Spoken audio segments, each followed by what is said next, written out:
Letošnji drugi tek ob Dravi je namenjen tudi družinam. Kaj lahko pričakujemo?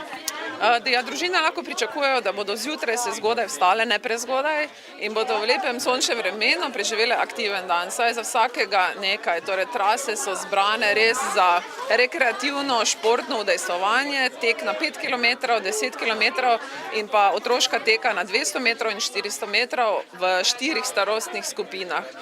Poleg tega smo se dogovorili z Športnim društvom Junak za celodnevno športno animacijo, torej otroci bodo imeli na voljo športni poligon, razne igre, iskanje skritega zaklada.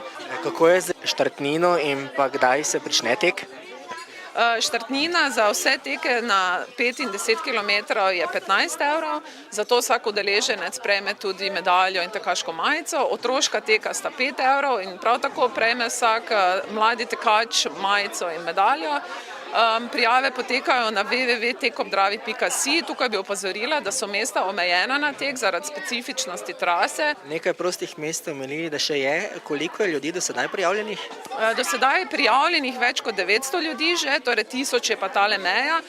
Res je, da je potrjeno mesto ob plačilu, torej vsi še niso plačali, ampak če se vsi odločijo danes, lahko tudi danes že zapolni se teh 1000 mest, tako da res predlagamo, da vsi, ki si želijo priti, da čim prej se prijavijo, plačajo prijavnino in so pripravljeni za nedeljo. Mariborski otok bo tudi letos glavno prizorišče teka ob Dravi. Ali to pomeni, da bo Mariborski otok končno zaživel? Res je, seveda naša želja je, da bi zaživel, ampak sicer v tisti obliki, kot se Mariborski otok zasluži. To se pravi ne samo z prireditvami, ampak potrebno tudi z novo obleko. Res je, da tokrat se prenovljen ne bo, dejstvo pa je, da seveda z nedeljo 17. se začne otvoritvena sezona in kopalna sezona na Mariborskem otoku. Mi smo pripravili seveda poleg tega teka, ki bo v nedeljo tudi bogat animacijski program skozi vso sezono. Imeli bomo dejansko vsak vikend, bo tematski vikend, med tednom pa bodo vodeni animacijski programi, kjer bojo na razpolago tudi vaditelji plavanja. Tu smo sklenili nekako dogovor z plavalnim klubom, ki vse te stvari bodo animacije na suhem, tako da bo dejansko poskrbljeno za vsakogar.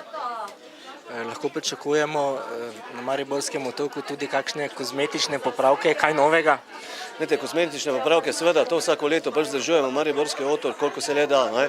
V letošnjem letu seveda smo nekako animacijski kotiček preuredili na novo in pa prebarvali bomo seveda veliki bazen, ki smo ga morali sanirati, vse se pojavljajo razpoke, tako da veliki bazen bo imel novo prevleko, ostale stvari pa smo sanirali toliko, koliko je bilo sredstvo in koliko je bilo nujno potrebno za varno obratovanje Mariborskega otoka.